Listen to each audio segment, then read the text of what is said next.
I was the one who cooked the feast, and yet I found myself standing in the doorway like a stranger, holding 2 hot plates and listening to my family laugh without me. The smell of rosemary and lemon clung to my sweater. It should have felt like home. Instead, it felt like smoke in my lungs, a stinging I couldn't cough out. The dining room light was golden, the kind that once softened everything, wrinkles, worries, even the years that have made my hands tremble. But tonight it only made their faces shine, and mine, hidden in the shadow of the hall, did not exist at all. The house used to be mine. That's a simple sentence with 1,000 tiny nails hammered into it. I gave the keys to my son David last spring after my hip surgery. "Just until you're steady again, Mom," he said, his mouth warm on my forehead, his hand big around mine.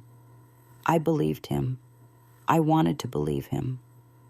The first week I stayed in the little room by the laundry, where the hum of the washer kept me company at night. The second week, my daughter-in-law Nora began labeling cabinets with white tape and neat blue letters. "Organization helps everyone," she said, and smiled like a teacher. I nodded and learned where my life had gone: pasta, baking, spices, meds.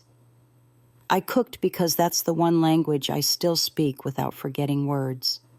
The roast chicken that had made David lick his fingers when he was 8.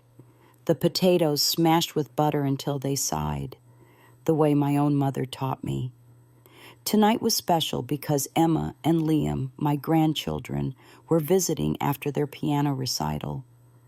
I'd ironed the linen napkins with the embroidered corners, my mother's, not that anyone asked, and I polished the old oval platter. While Nora fussed with a centerpiece of eucalyptus and white candles, I hovered at the stove, stirring, tasting, wiping the edges of the serving bowl, like a woman arranging flowers on a grave. When the doorbell rang and the children tumbled in, their music books spilling ribbons of paper, I stayed by the kitchen to give them space with their parents. That's what you do when you're old. You make yourself thinner so people have room to pretend they don't see you disappearing. Emma tiptoed in, small and serious. "Grandma, it smells like Sunday." I kissed her hair. "It is Sunday somewhere," I said, and pretended my eyes were watery from the steam. We carried the dishes out together. Emma with the salad, me with the platter, Nora with the gravy boat held like a prize. The table gleamed. 4 plates, 4 sets of cutlery. I noticed it without meaning to count. 4. My breath folded inside my chest. "I'll just fetch the bread," I said, and returned to the kitchen where the sourdough waited, still warm under a towel. I sliced it, listening. Chairs scraped. Someone poured wine. Someone laughed. Liam tapped a glass with a fork, a tiny chime. No one called my name. "Mom," David's voice reached me, not unkind, just careful the way people hold a newborn or a bomb. "Why don't you eat in the kitchen tonight? The dining room is a bit tight with the kids' project on the sideboard. We'll bring you a plate." I stood there with the serrated knife in my hand and felt the room lean. "Tight," he said, as if the house had shrunk around me like a sweater put through the dryer. I thought of all the birthdays we'd celebrated at that same table, of David at 12 reaching across for a second drumstick, of Nora at 26 taking her first bite of my lemon cake and pretending not to cry. Tight. "I'm fine here," I called back, and tried to make it sound breezy. My voice betrayed me and broke on the last word, like a wave that can't quite reach the shore. I plated the chicken, skin blistered and singing, spooned potatoes beside it, tucked a sprig of parsley where someone might notice I had remembered beauty. When I carried the plate to the doorway, they were already eating. Emma had a little mountain of peas she was nudging into a line. Liam was telling a story with his hands, and the candles made shadows leap across his face. The empty chair at the end of the table, my chair, had been pushed back under the wood. I balanced the plate against my hip and waited for silence to find me. "Grandma, sit," Emma began, but Nora's hand dropped lightly onto her wrist. "Let Grandma be comfortable," Nora said, a smile pinned carefully in place. "She prefers the kitchen. It's quieter." Everything in me flinched at the word prefers. Children learn what is said and what is meant in the same breath. Emma looked at me, searching my face for the answer that would make the room even again. I nodded, and the nod felt like I'd given away one more tiny piece of myself, a spoon, a small framed photo, something no one would miss until the shelf seemed oddly bare. In the kitchen, the chair by the window was already set with a placemat and a single fork. The good napkin, my mother's, was folded into a triangle. A glass of water waited, beads of condensation like cold sweat. Had Nora prepared this before I even lifted the chicken into the oven? The window showed the side yard where the rosemary bush I planted 20 years ago had grown thick and stubborn. I ate in small, neat bites, tasting everything and nothing.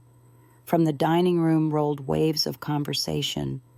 Emma's recital piece went well. Liam's soccer coach said he had stamina.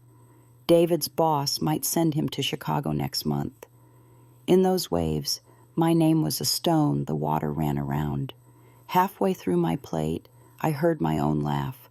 No, not mine, the memory of it, light and ringing, from a time when the house belonged to me and noise was proof of love. The present was a different creature, laughter keeping its back to me, a closed door mistaken for politeness. I set my fork down and listened harder, the way you listen to a teapot about to boil, knowing it will whistle whether or not you deserve tea. "She gets overwhelmed," Nora was saying softly. "Better to let her have her space." David murmured something I couldn't catch. The fork felt heavy in my hand, as if iron could absorb shame. I stood, smoothed the placemat, and carried my half-eaten plate to the sink. I wrapped the rest of the chicken in foil with my careful old hands. The kitchen clock thudded each second like a bruise. I opened the back door to let in the evening and the thin chorus of crickets. On the step, the cool air pressed against my cheeks like an apology no one had the courage to say. I imagined my own mother standing where I stood now, her back a little bowed, her eyes sharper than anyone's comfort would like. "You do not disappear," she would have told me.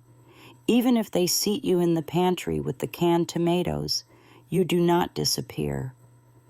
Then Emma's footsteps came pattering across the floor, hesitating, then daring. She slipped into the kitchen with her plate in both hands. "If you're eating here, I'm eating here," she whispered, conspirator as only a 10-year-old can be.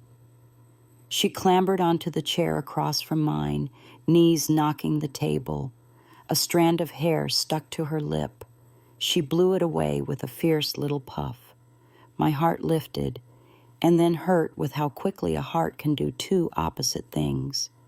"They'll call you back," I said, trying to smile. "It's their house," she said, and then, as if she'd stepped on a secret, looked down at her peas. "Once," I told her, "your daddy sat here with me using that very fork to spear olives off my plate." I didn't add that he had been 7 and had looked at me as if I kept the sun on a hook in the pantry. Emma grinned. We ate in a quiet that felt like ours, not like exile. For a moment, bread and butter and steam made a country where we both belonged. When Nora's voice floated in, "Emma, where did you go?" My granddaughter squeezed my hand under the table and whispered, "I'm not lost." Nora appeared in the doorway, her smile pressed thin. "There you are. Come on, sweetheart. We're about to cut the pie. Her eyes flicked to my plate, to the folded napkin, to the back door ajar like a thought that hadn't decided whether to leave. "Mom," she added, and the words sounded like an effort. "You'll like it in here. It's cozy." She reached for the pie knife on the counter, then paused. "Did you use the pastry tin I bought? The non-stick one?" I nodded. "Good," she said, and for a heartbeat, it seemed very important to her that I approve of her things, her choices, her version of this house. When they vanished back into the warm hum of the dining room, I looked down at the 2 plates on the small table and felt something settle inside me. Not anger yet, not courage either, but the careful placing of a first stone. I took the old linen napkin and smoothed its corners flat on my lap. The clock ticked. The rosemary in the yard breathed its clean, stubborn scent. From the other room came the sound of knives kissing china, and a chorus of as if approval could erase the fact that I had been gently moved to the edges of my own life. I finished my water, stood, and wiped the table with slow strokes, each one straightening something that hadn't been crooked until tonight.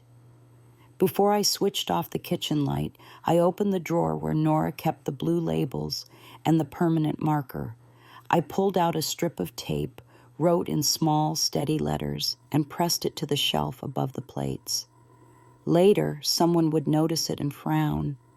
Later, David would ask gently, "Mom, what's this?" For now, only the clock and I knew what it said, my place. When I woke the next morning, the smell of last night's chicken still lingered in the kitchen, as if the walls themselves had kept a record of who belonged where. The platter was washed and stacked neatly, but I hadn't touched the foil-wrapped leftovers. I left them on the counter, watching to see if anyone would claim them. By mid-morning they were gone, vanished into someone else's lunch, or tossed in the bin. No note, no thank you. Just absence. It was a small thing, but small things carved the deepest lines. David passed me in the hallway as he adjusted his tie. He kissed the air near my cheek. "Morning, Mom. Coffee's fresh if you want some." I nodded. He didn't notice that the cup on the counter was already mine, cooling since dawn. I had been awake early, folding laundry before anyone stirred, listening to the soft thud of the dryer as if it were a heartbeat that still remembered me. When I placed his shirts in his room, neatly pressed, I found a stack of real estate flyers on his desk. Photos of houses with wide porches, smiling couples standing in driveways. I pretended not to see. Pretending had become muscle memory. Later, Nora swept into the kitchen with her brisk energy, hair tied in a perfect knot. She pulled vegetables from the fridge and set them in a neat line. "I'll cook tonight," she said lightly, almost as if I were a guest overstaying. "You should rest." I wanted to tell her that cooking is not a burden, it's a language, that chopping onions and stirring soup is how I remind myself I exist. Instead, I smiled and slipped out of her way.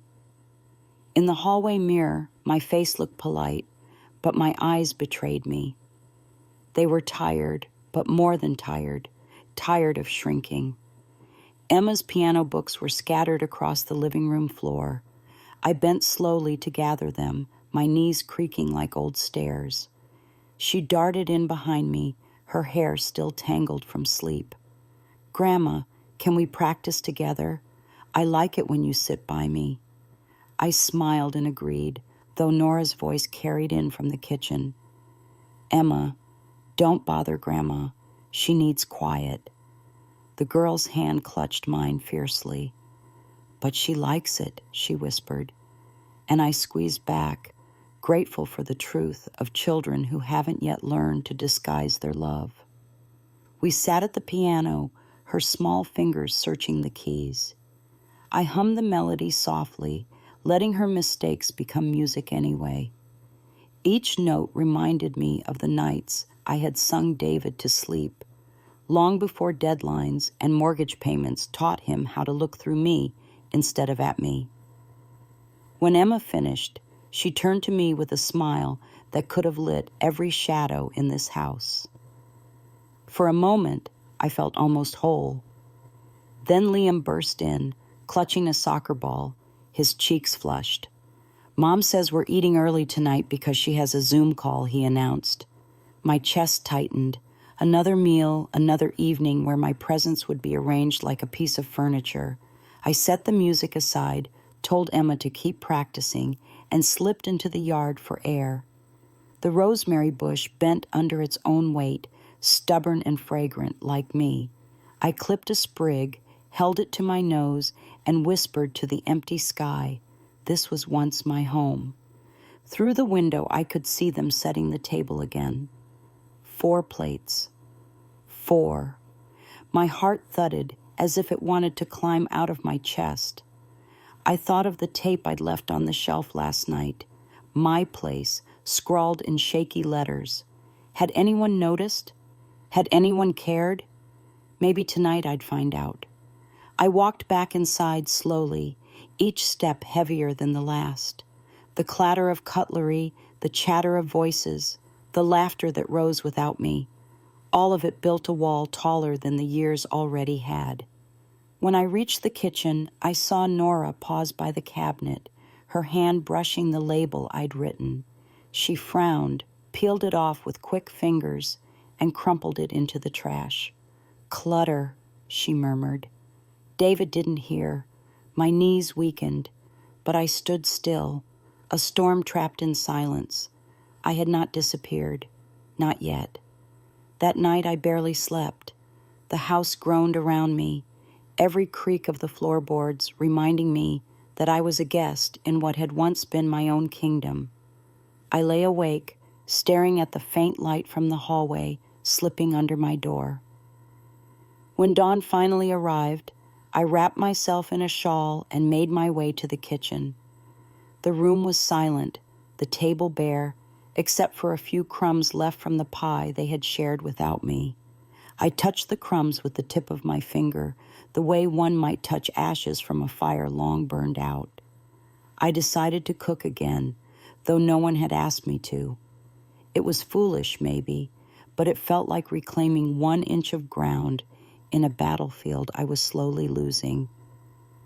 I gathered flour, eggs, and milk to make pancakes the way David had loved them as a child, fluffy, with too much butter, dripping in syrup. The smell soon filled the house, warm and sweet, pulling at the edges of old memories. I remembered Saturday mornings when his small feet would race down the stairs and he'd shout, "Mom, make a stack as tall as me." I smiled to myself, almost hearing the echo of his boyish laughter. When Emma stumbled in, rubbing her eyes, she gasped, "Grandma, pancakes!" She hugged me tight, her hair smelling faintly of lavender shampoo. Liam followed, pretending to act uninterested, but his eyes betrayed him. They were hungry for more than food. They were hungry for a kind of love they didn't always see. I piled pancakes high onto their plates, and their smiles made the sleepless night worth it. For a brief moment, the kitchen was mine again. Then Nora entered. She stopped in the doorway, her face composed, but her eyes sharp. "Mom, you shouldn't exhaust yourself," she said evenly. "The children have cereal. That's enough." Her words cut deeper than she intended, or maybe exactly as she intended. I straightened my back, refusing to let her see me bow. "It isn't exhausting," I said. "It's what I do." David came in next, already dressed for work, adjusting his watch. He glanced at the pancakes, then at Nora, and I saw the silent conversation pass between them like a note folded and slipped across a desk. He kissed the children on their heads, picked up a slice of toast Nora had prepared, and ignored the stack I had made. The children looked between us, confusion written plainly on their faces. Emma whispered, "Grandma's pancakes are better." Nora cleared her throat sharply. After breakfast, I retreated to my room. I didn't want to hear the scrape of forks against plates that weren't mine. I sat on the edge of the bed, staring at the small dresser that now held the remains of my life. A few photo albums, some scarves, and my worn Bible. I opened one of the albums and traced the photo of my late husband, his eyes steady, his smile gentle. "You wouldn't let them treat me this way," I murmured, my voice trembling. The silence that answered was heavier than stone.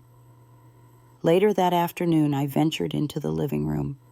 The children were sprawled on the carpet, coloring.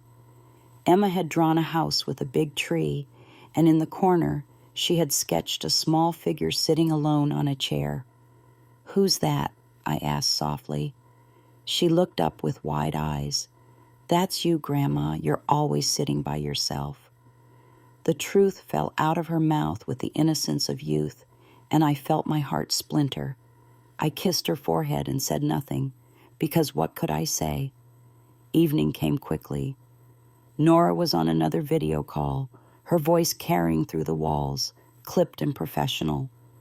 David busied himself in the garage, tinkering with something that didn't need fixing. The children begged me to read them a story.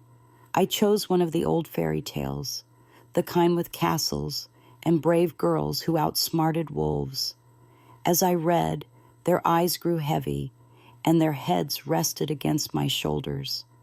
It felt like the universe was apologizing to me through their small breaths. But peace never lasts long here.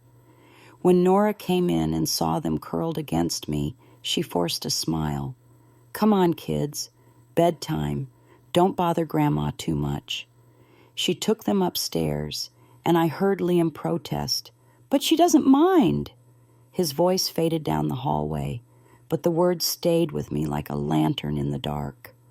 I returned to the kitchen for a glass of water and noticed something strange. On the counter sat a folder, half open, with papers spilling out. I shouldn't have looked, but I did. Inside were bank statements, property documents, and a bold header that read, "Transfer of Ownership." My name was nowhere on the papers. My heart hammered in my chest. Were they planning to sell this house? The house my husband and I had built a life in? The house I had surrendered temporarily? I closed the folder carefully, leaving it exactly as I had found it, though my hands shook. I stood there for a long time, staring at the folder as if it might explain itself. It didn't. The sound of footsteps made me retreat quickly, hiding my fear beneath a calm face. David entered, humming to himself, and poured a glass of wine. He didn't notice the way I clutched the edge of the counter to steady myself. That night, lying in bed, I couldn't close my eyes. The label I had written, "My Place," had been torn away. The pancakes I had made were dismissed. And now, the papers. Something bigger was happening, something they hadn't told me. My chest burned with both dread and a strange rising fire. Maybe I was old, maybe my hair was thin, and my hands trembled, but I was not invisible. Not yet, and I whispered into the dark, as if the walls themselves might carry my words to the people who needed to hear them. "You cannot erase me." The next morning, I moved more slowly than usual, though my heart was racing. I couldn't stop thinking about the folder I had seen the night before, "Transfer of Ownership." The words chased me into my dreams and followed me into the sunlight. I told myself maybe it was just paperwork, maybe nothing was final. But deep inside, I knew better. People don't keep secrets that carefully unless they mean to protect themselves, not you. I brewed tea instead of coffee because my hands trembled too much to manage the filter. As I sipped, I listened to the familiar sounds of the house. Nora's heels clicking against the hardwood, David's deep voice on the phone, the children laughing upstairs. It used to be a symphony I conducted, But now it was just noise spilling into my quiet corner. Emma patted down in her socks, her hair sticking up like a crown of defiance. "Grandma, can you braid my hair before school?" she asked. My chest warmed. Of course. I sat her on a stool, brushed her hair gently, and began weaving the strands. She closed her eyes, humming a little tune. For those few minutes, I wasn't an intruder. I was simply her grandmother, someone who belonged. When David appeared, his voice broke the spell. "Emma, hurry up. Grandma doesn't need to do that. We're late." His words weren't cruel, but they carved at me all the same. Emma frowned and clutched my hand. "I like when she does it." David sighed and said nothing more. He ushered her out, leaving me with a braid half finished and a heart entirely undone. Once they were gone, the house settled into a heavy silence. I wandered through the rooms, touching the walls, the picture frames, the furniture I had picked out decades ago. Each item seemed to whisper, "We remember you, even if they don't." My steps led me to the garage. Boxes lined the walls, many sealed with tape I hadn't applied. I pulled one closer. Inside were my old cookbooks, the ones with flowers still dusting their spines. Another box held photo albums, holiday decorations, linens embroidered by my mother's hands. My life, packed away as if I had already left. I sank onto a stool, pressing my palm to my mouth to keep from crying out. They weren't waiting for me to go. They were preparing for it. Every box was a silent sentence. "You don't live here anymore." By afternoon, Nora found me in the garage. Her face froze for a second. Then she forced a smile. "Oh, I meant to tell you. We're just reorganizing. It's easier this way." She brushed her hands together as if dusting away crumbs. "Less clutter in the house." "Clutter?" I repeated, my voice hoarse. "These are not clutter. These are my things." She tilted her head. "Of course, but it's for the best. We need the space. You understand, don't you?" Her tone was calm, reasonable, the way someone explains rules to a child. I didn't answer. My throat closed around words I wanted to scream. Instead, I walked past her, back into the house, where everything smelled faintly of lemon cleaner and fresh paint, like they were already erasing me, one scent at a time. That evening, the family gathered again for dinner. I hovered near the kitchen doorway, waiting to see if my chair would be there. It wasn't. The table was set for 4. My knees wobbled, but I steadied myself. Nora called out, "Mom, your plate is in the kitchen. I'll bring it in a minute." Her voice was sugar-coated steel. Emma's eyes darted to me, wide and worried. She whispered something to her brother, and Liam pushed his chair slightly, as if to make room. But David cleared his throat, and the boy sat back down. I felt heat rush to my face.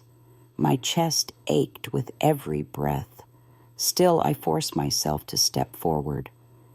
"No need," I said. I carried my own plate and sat at the end of the table, pulling out the chair that had been pushed against the wall. For a moment, silence ruled the room. The clink of forks stopped.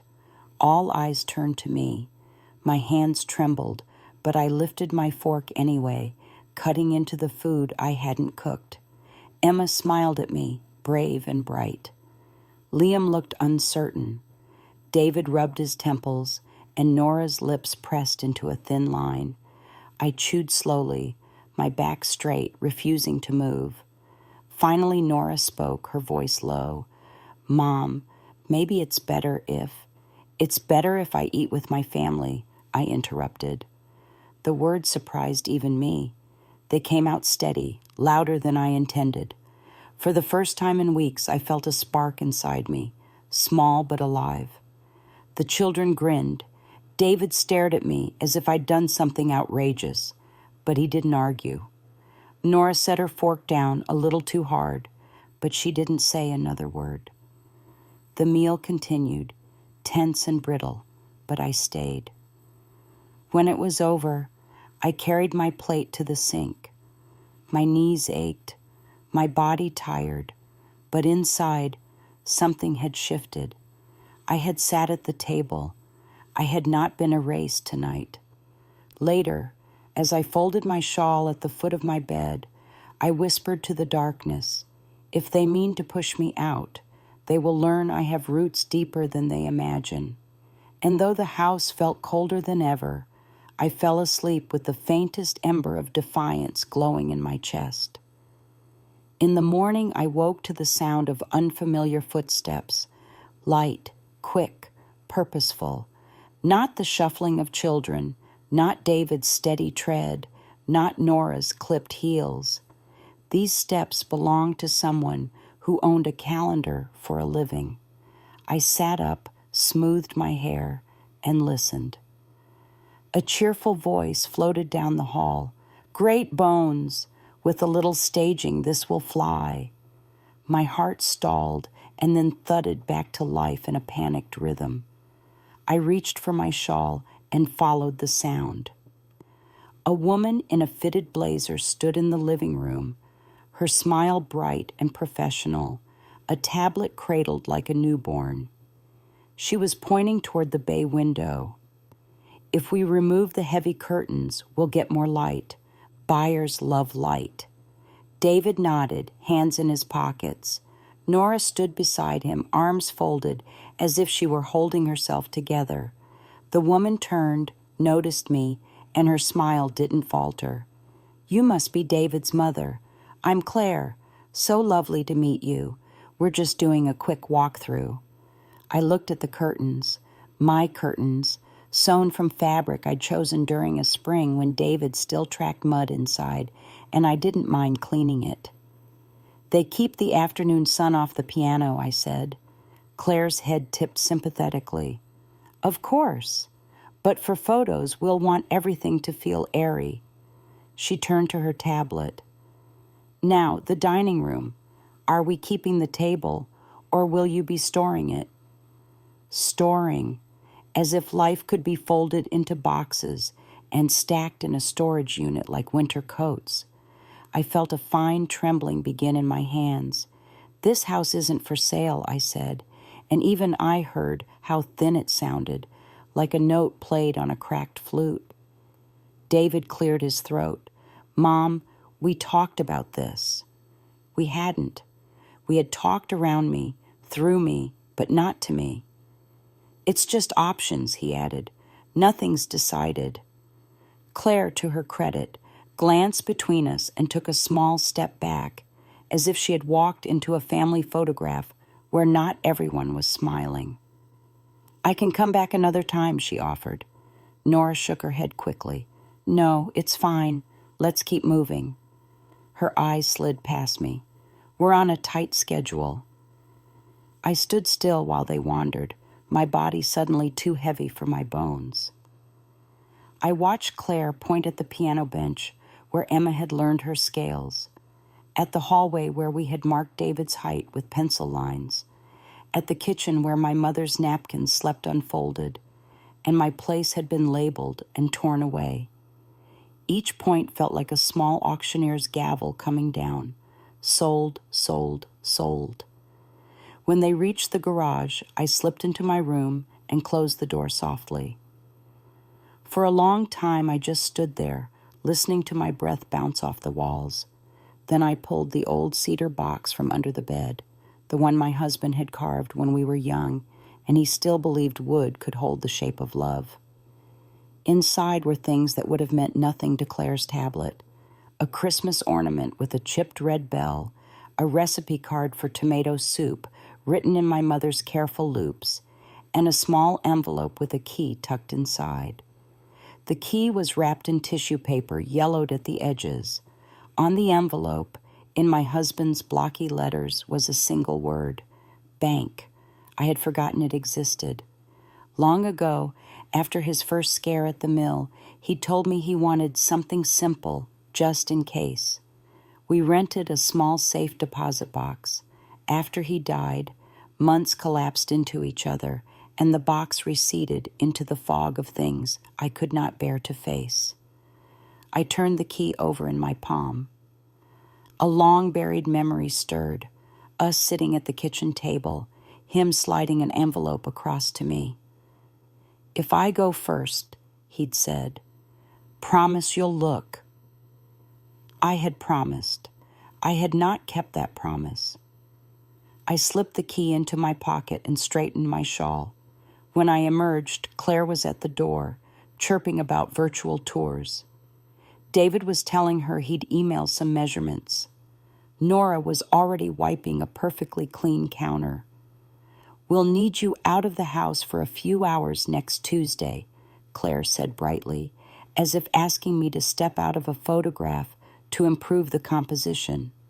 I nodded without answering, because if I spoke, I would cry, and tears had never once changed a contract. After Claire left, Emma came home from school with her backpack bouncing, Liam behind her, dribbling an invisible ball with his feet. "Grandma, did you see?" Emma said, breathless. "A lady was here taking pictures. Mom says we're going to live closer to the park." Her voice was excited and careful at once, as if she were learning how to be happy without hurting me. "I like the park," I said, because it was true, and because it was a sentence that did not break anything. That evening, I cooked anyway. A stew that could survive neglect, onions that melted into sweetness, beef that yielded like a stubborn memory, finally naming itself. When I carried the pot to the stove, Nora brushed past me, setting out 4 bowls. She paused, counted, then opened the cabinet for a 5th. I watched her do the math in silence and felt a strange, small justice. At dinner, I pulled out my chair at the end of the table without asking. No one stopped me. The meal was quieter than usual, the kind of quiet where every clink announces which side you are on. Halfway through, Emma slid me a folded paper under the table. In spiky pencil she had written, "You can sit with me." A child's treaty.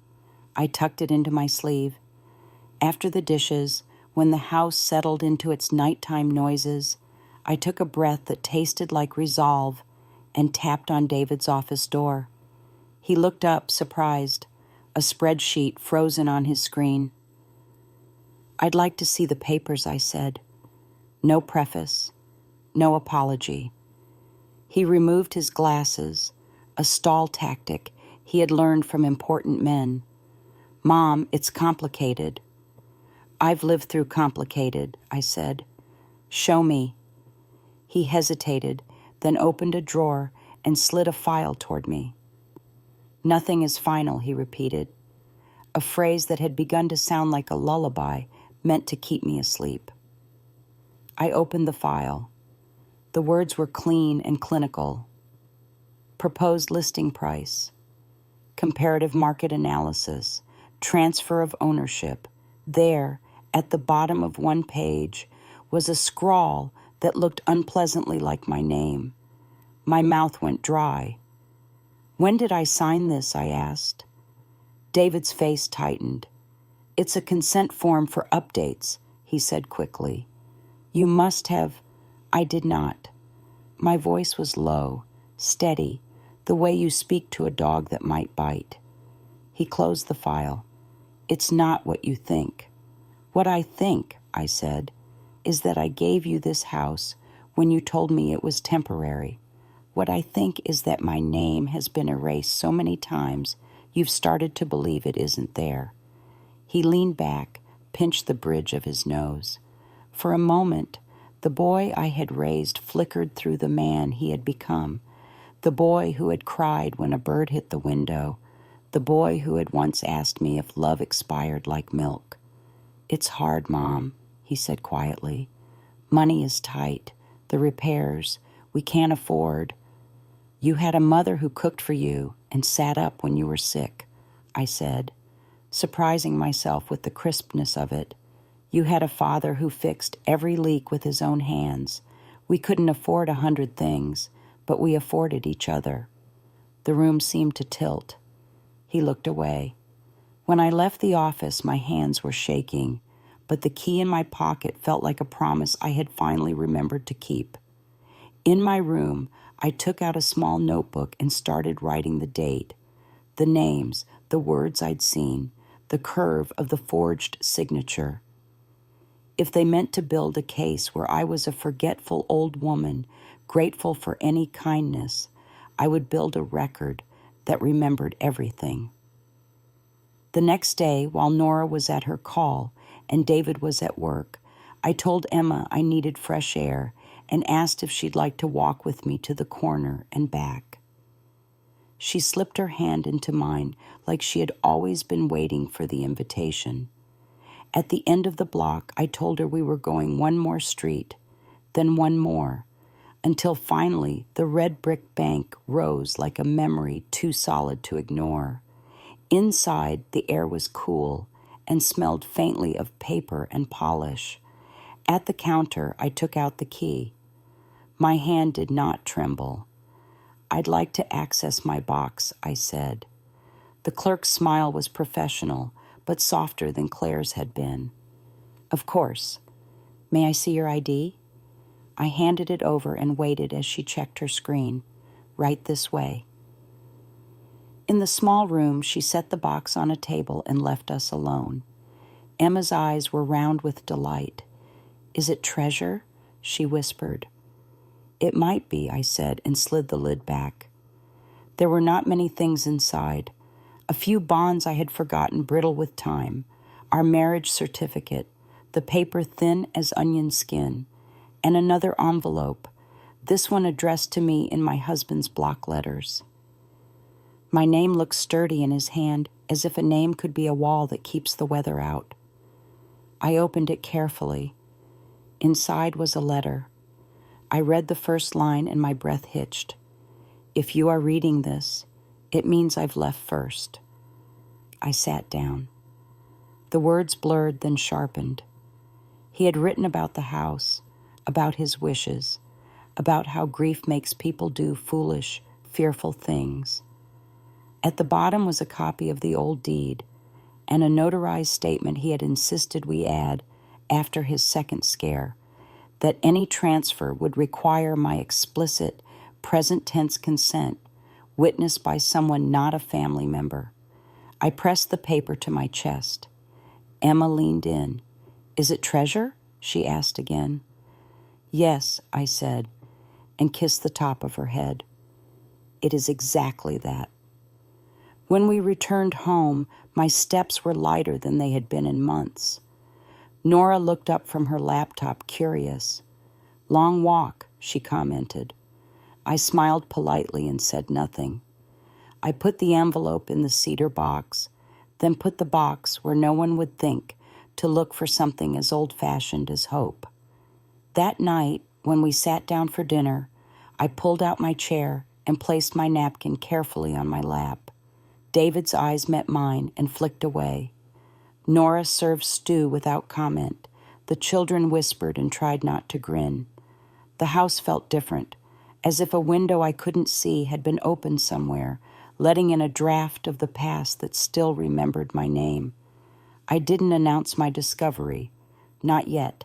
Roots don't show themselves on the first day of rain, but I felt them, deep and stubborn, curling back around the soil they had been grown in. When I lifted my spoon, my hands were steady, and though no one raised a glass, I did, quietly, to the man who had left me a key and a sentence that could hold back a tide, my consent, present and witnessed. I let the words settle in my mouth like a piece of hard candy I intended to savor when the time came to speak them aloud. I woke with a strange calm the next morning, as though the letter from my husband had crawled into my dreams and kept watch while I slept. For the first time in weeks, I didn't feel like a ghost walking through my own house.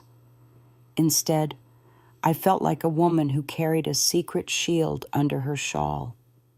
The papers in my cedar box were more than ink and signatures. They were proof that my name, my voice, still mattered. The kitchen smelled faintly of coffee. Nora was already there, phone tucked between her ear and shoulder as she stirred yogurt into a bowl. She glanced at me briefly, then whispered into the phone, "Yes, the listing photos should be ready by next week. We'll need Mom out of the house during staging." She must have thought I couldn't hear. My chest tightened, but I kept my steps steady, pouring hot water into my cup. When she hung up, I asked quietly, "Who was that?" "Just a friend," she replied too quickly, too smoothly. Then, as if to soften it, she added, "Mom, you'll be so much happier once we're in a place that's easier for everyone." She smiled, but the smile was stretched thin, like fabric pulled too tight over a chair. I sat at the table, spoon stirring my tea. Easier for everyone, or easier for you? My words surprised even me. Her hand froze over her yogurt. Then she gave a little laugh, dismissive, like a teacher correcting a child. "Let's not be dramatic." Before I could answer, Emma wandered in, her backpack bouncing against her small frame. She leaned close and whispered, "Grandma, can you walk me to school today?" Her eyes pleaded. I nodded, ignoring the flash of irritation across Nora's face. On the walk, Emma chattered about her music recital and how she wanted to play a piece that reminded her of rain. She skipped along the sidewalk, her braids bouncing. Then she looked up at me, serious. "Grandma, will we still live here when I'm older?" The question pierced deeper than she knew. I squeezed her hand. "This house is stubborn, like the rosemary bush in the garden. It won't leave easily." She smiled, satisfied with an answer that sounded like a riddle. When I returned, Liam was in the yard kicking a ball. He paused when he saw me, his forehead sweaty, his eyes cautious. "Grandma," he said, lowering his voice, "Mom and Dad fight about you sometimes." I bent down slowly, my knees aching. "What do they say?" He shrugged, torn between loyalty and honesty. "They say it's hard taking care of you, that maybe you'd be better somewhere else." His words stumbled, ashamed of themselves. I kissed his hair, breathing in the salt of his sweat. "I am not going anywhere," I told him softly. He nodded, though his eyes didn't fully believe. That afternoon, while everyone was gone, I opened the cedar box again. I reread the letter, running my fingers along my husband's handwriting. Each word was a rope, pulling me back from despair. I took out the copy of the deed and the notarized statement, placing them carefully in a folder I labeled in bold letters, "Important." Then I slid it under the mattress. If they wanted to erase me, they would have to do more than rearrange furniture and tear off labels. Evening fell, and with it came another small storm. Dinner was simple, soup and bread, but when I carried my bowl to the table, I found only 4 places set again. My chair had been removed. Quietly, I fetched a chair from the corner, set it at the table, and sat.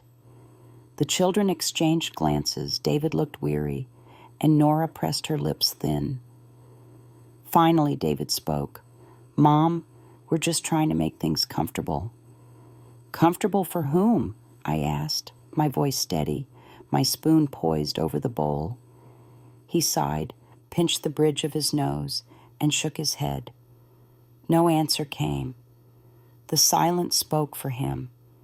Emma reached under the table, slipped her small hand into mine, and squeezed. I felt her courage transfer into me like a warm pulse. I squeezed back. Later that night, when the children were asleep, I heard muffled voices from the living room. I stood just inside my door, listening. "She's getting more difficult," Nora whispered harshly. "She's my mother," David replied, but his tone lacked conviction. "She's standing in the way of our future," Nora shot back. "Do you want to spend the next 10 years babysitting her? What about us, the kids?" The silence after her words was worse than shouting. I heard David exhale. "We'll figure something out." I closed my door softly and sat on the bed. My hands were trembling, but not from fear, from anger. For weeks I had swallowed their quiet cruelty, their polite exclusions. But anger has its own kind of strength, and tonight it filled me like a fire in a cold house. I whispered into the darkness to my husband, to myself, "They think I am weak, but I have roots, and roots break concrete." And for the first time in a long time, I fell asleep not as a ghost, but as a woman who was preparing for a fight. The following morning, the house felt heavier, as if the walls themselves had heard the whispers from the night before and were waiting to see what I would do. I dressed slowly, wrapped my shawl around my shoulders, and sat at the kitchen table long before anyone else stirred. The silence wasn't empty, it was watchful. I traced the rim of my teacup and reminded myself of the folder hidden under my mattress, the key in my drawer, the letter in my husband's strong hand. Proof, armor. When Nora entered, her hair pinned neatly, she froze for half a second at the sight of me already seated at the table. She forced a polite smile. "Morning, I'll make some oatmeal." "I've already boiled water," I said calmly, sliding the kettle toward her. She hesitated, then busied herself with bowls. Small victories matter. I claimed this one quietly. David came in adjusting his tie. He glanced at me, then at Nora, as though measuring the air between us. "I'll be home late tonight," he muttered. No kiss on my cheek, no direct eye contact. The distance between us grew like ivy. After they left for work and the children for school, I opened the curtains wide. Sunlight flooded the living room, touching every corner they wanted to erase. I pulled the boxes from the garage one by one and opened them. My cookbooks, my holiday linens, albums filled with birthdays, graduations, summer picnics. I spread them across the floor like witnesses called to testify. Dust sparkled in the sunlight, settling on the evidence of a life lived fully. I sat among the photographs, my hands trembling as I flipped through them. There was David, 8 years old, standing with his arm around a puppy. There was our first Christmas in this house, the tree crooked but glorious. My husband, hammer in hand, building the very shelves Nora now called clutter. With each photo, my anger softened into something deeper, resolve. They could sell the curtains, repaint the walls, but these moments were rooted too deeply to be scrubbed away. By the time the children came home from school, the living room was a sea of memories. Emma's eyes widened. "Grandma, this looks like a museum." She sat cross-legged, flipping through an album with reverence. Liam picked up a photo of himself as a toddler, face smeared with chocolate. He grinned despite himself. "I don't even remember this." "That's why I kept them," I said gently. "So you could." Nora appeared in the doorway, her mouth tightening. "What is all this?" "Our history," I replied, not raising my voice. "I thought the children should know where they come from." Her lips pressed thin. "We can't keep everything spread out like this. It's messy." Emma looked up sharply. "It's not messy. It's important." Her small voice trembled with defiance. Liam nodded. "Yeah, it's cool." For a moment, silence hung heavy. Nora exhaled through her nose and disappeared into the kitchen. I heard cabinets slamming, the sound of her frustration echoing louder than words. That night, after everyone was asleep, I returned to the cedar box. I reread my husband's letter, letting his words steady me like a hand on my shoulder. Then I began writing my own letter, long, careful sentences in my neatest handwriting. I wrote about the boxes, the photos, the conversations I had overheard. I wrote about the forged signature. I wrote about the deed, about the clause requiring my living consent. I dated it, signed it, and placed it alongside his letter. Evidence upon evidence. The next day brought a test I hadn't expected. Claire, the realtor, returned, her smile even brighter, her shoes clicking confidently on the hard wood. "We'll do the staging photos today," she chirped. "Once these go up online, the offers will come fast." I stood in the center of the living room, arms folded. "No photos will be taken here today." Claire blinked, confused. I thought everything was arranged." "It wasn't arranged with me." David shifted uncomfortably behind her. "Mom." I pulled the notarized statement from my pocket, the one I had hidden under the mattress. My hands did not tremble.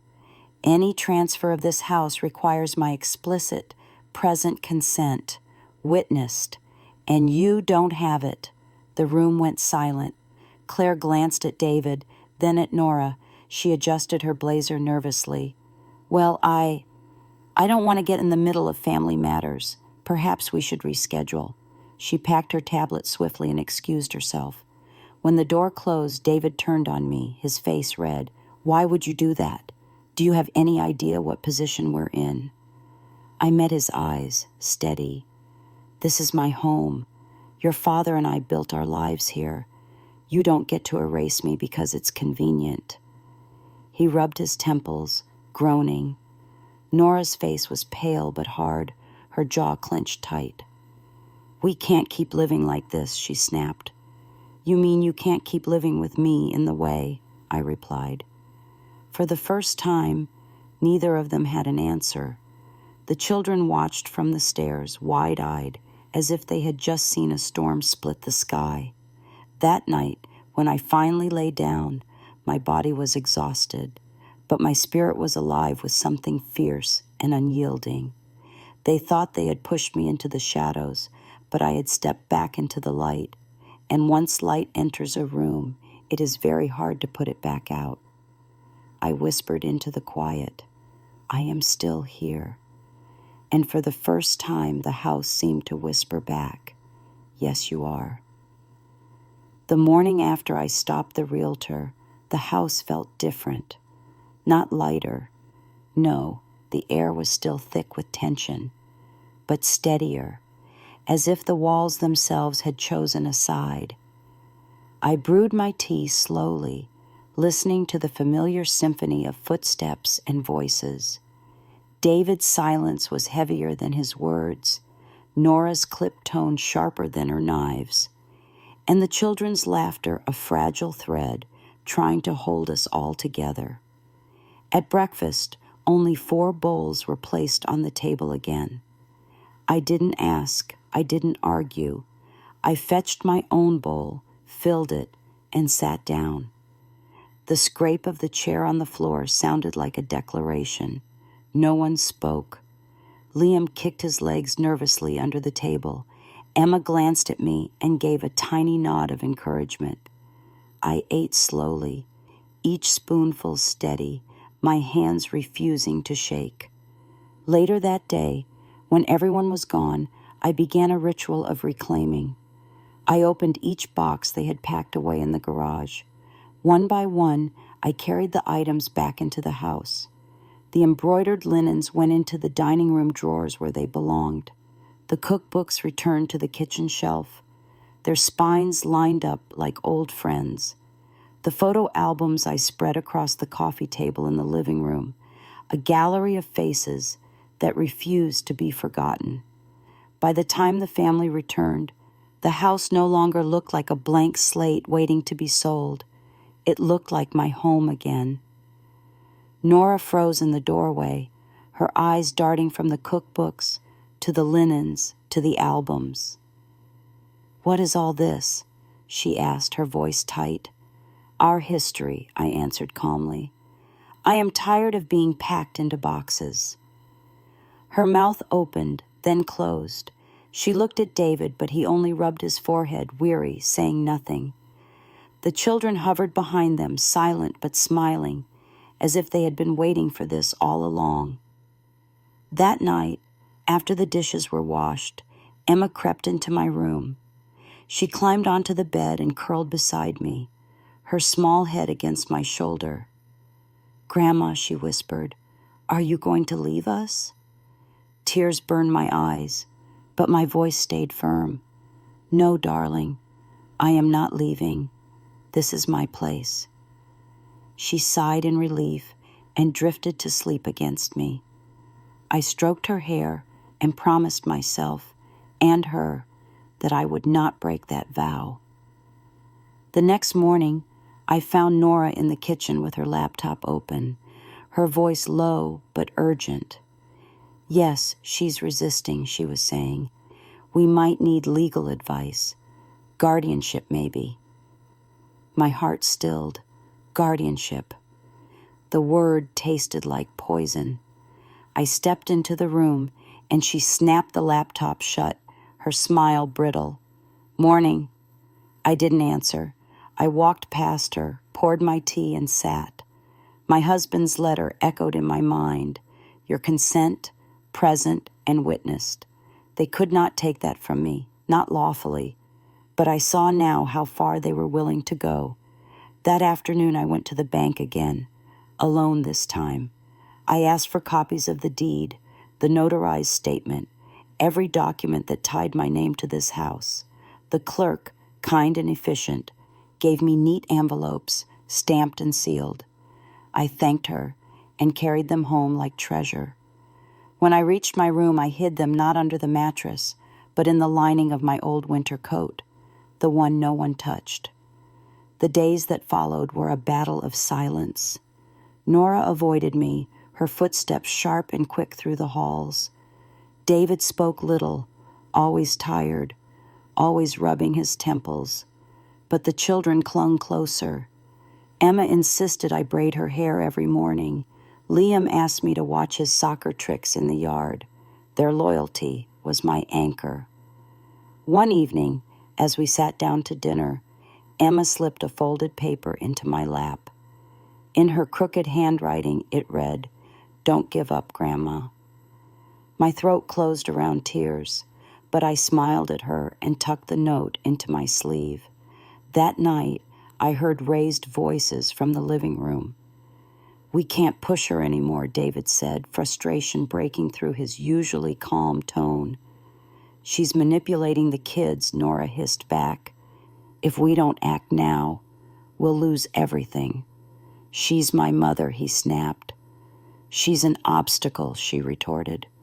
The words hung in the air like knives. I sat in the dark of my room, my hands folded over the envelope hidden in my coat, and whispered to the man I loved, "You saw this coming, didn't you? That's why you left me the letter. That's why you gave me the key." The next day, I began to prepare, quietly, carefully. I wrote down every conversation I overheard, every look, every slight.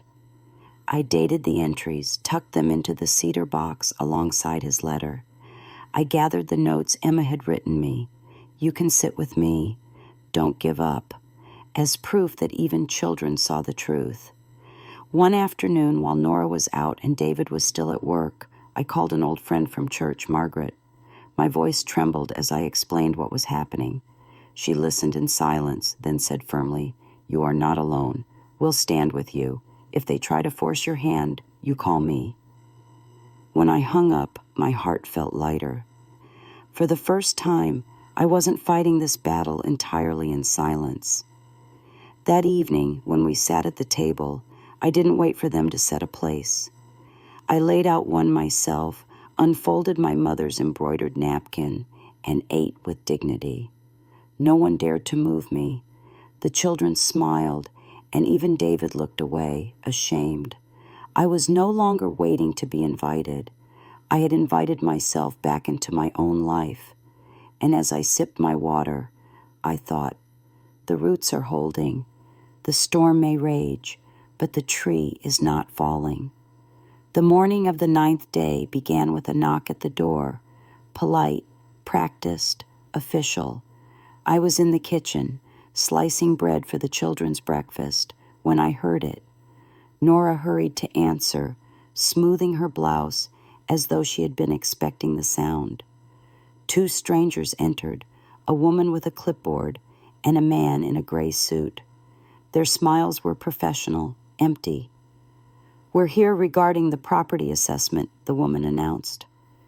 My stomach twisted. I had stopped the realtor, but here they were again. Another attempt, another face. "This is my mother's house," David said quickly, his tone rehearsed. "We're handling the transition." I wiped my hands on a towel and stepped forward. "Correction," I said, my voice sharper than I had heard it in months. "It is our house, and no transition will happen without me." The woman blinked, her pen hovering above the clipboard. "Are you the current owner of record?"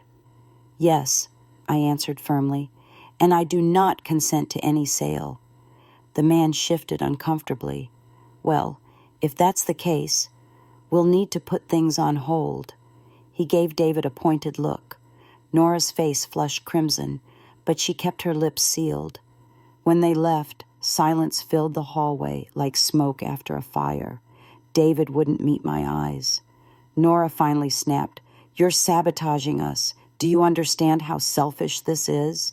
"Selfish?" My voice cracked like a whip. "I raised a son who never went hungry, who had a warm bed, who was taught that family meant everything. And now you tell me it's selfish to want a chair at my own table? To want to sleep in the house I built with my husband? No, Nora, the selfishness is yours." She flinched as if I had struck her. David muttered, "Enough, both of you," but his voice lacked strength. The children, who had been hiding halfway down the stairs, came forward timidly. Emma slipped her hand into mine. Liam hovered close behind her. "Grandma's not selfish," Emma said softly. "She's kind." Her words landed in the room like stones breaking glass. That night I couldn't sleep. I sat by the window, watching the moon carve shadows across the garden. My husband's rosemary bush glowed silver in the night. I remembered planting it together, his hands in the soil, his laugh echoing in the air. "It will outlive us," he had said. "That's what roots do." The next day brought another battle. Nora cornered me in the kitchen, her eyes cold. "If you truly loved your son, you would step aside. We could build a new life without this burden." I set down my teacup slowly. "I am not a burden. I am the reason this family exists." She scoffed, her composure cracking. "You think the children need you? They need stability, not your drama." Before I could answer, Emma appeared in the doorway. She had heard. Her eyes filled with tears, but her voice was fierce. "I need her," she said. "I need Grandma." Then she ran to me, clinging to my waist. Liam followed, standing tall, though his lip trembled. "Me too," he added. For once, Nora had no reply. She turned on her heel and stormed out. That evening, David tried to reason with me. "Mom, things are hard. Finances, repairs. We thought selling would solve it." "And where would I go?" I asked quietly. He didn't answer. He only rubbed his temples, the way he always did when truth pressed too hard against him. I looked at him, the boy I had once rocked to sleep, and felt both love and grief twist inside me. "You're losing more than a house, David," I whispered. "You're losing your soul." In the days that followed, the tension sharpened. Meals were eaten in brittle silence. The children hovered close, guarding me with their presence. I spent my afternoons writing letters, documenting everything, addressing them to Margaret, to the lawyer she had recommended. Each word was a brick in the wall I was building around myself. One afternoon, Emma slipped me another note, folded small. In shaky pencil it read, "Grandma, don't let them win." I kissed her forehead, tears catching in my lashes. "I won't," I promised. The storm broke sooner than I expected. Late one night, I overheard Nora hissing at David in the living room. "If she won't leave, then we'll make it legal. Guardianship. We'll say she's forgetful, confused. No one will question it." My blood ran cold. Guardianship, the word again, sharp as a knife. But I was not confused. I was not forgetful. I was more awake than I had been in years. I pressed my hand over the cedar box hidden in my room, over the letters and the deed and the evidence. My husband's words echoed, "Your consent, present and witnessed." I whispered into the night, steady and strong, "They think I am weak, but they will learn. Roots are stronger than storms." And in that moment I knew the fight was only beginning. That final week in the house was a crucible, every day a test of who I was and who I refused to become. The whispers about guardianship had not stopped. I heard them in the kitchen, in the hall, behind closed doors. Nora's sharp voice insisting I was slipping. David's weary sighs, his silence stretching like cracks in the ceiling. They wanted the world to believe I was fading, but I had never been clearer. I prepared quietly. Every morning before anyone woke, I laid out my papers, the notarized deed, my husband's letter, my own notes written in neat dates and careful lines, proof of memory, proof of presence. Margaret, my old friend from church, connected me to a lawyer who listened patiently as I explained. "They want to erase me," I told him, my voice trembling but firm. He promised he would help. The turning point came on a Sunday. Claire, the realtor, returned once more, smiling as though nothing had happened before. This time she brought a photographer, his camera hanging like a weapon. "Quick shoot, nothing invasive," she chirped. "We'll have you out in no time." I stood in the doorway of the living room, the photographs of my life still spread across the table like an army of witnesses. "There will be no photos," I said. She blinked, her smile faltering. David stepped forward, his voice tense. "Mom, please, don't do this." "I already have," I replied. I pulled the letter from my husband, the notarized statement, and held them out. "Any transfer requires my explicit consent. Here is proof, and I do not give it." The photographer hesitated, glanced at Claire, and lowered his camera. Claire's professional mask cracked. I can't proceed without clarity," she stammered. "Legally." Nora's face flushed scarlet. "You're humiliating us," she hissed. "No," I said, my voice rising. "You humiliated me when you set 4 plates instead of 5. You humiliated me when you called my memories clutter. You humiliated me when you whispered that I was a burden, as though the woman who raised this family had become an inconvenience." The room went still. Emma and Liam peeked from the stairs, their eyes wide. I raised my chin, my voice steady. "But you cannot erase me. This is my house, my life, my name, and I will not be silenced." David's shoulders slumped, shame flickering across his face.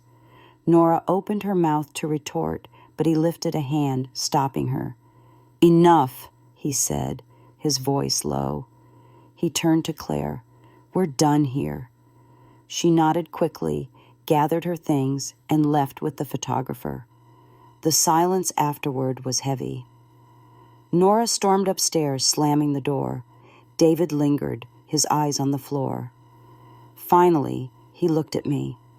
For the first time in months, his voice cracked with something real. "I'm sorry, Mom." I swallowed hard. Sorry doesn't mend everything, but it's a start.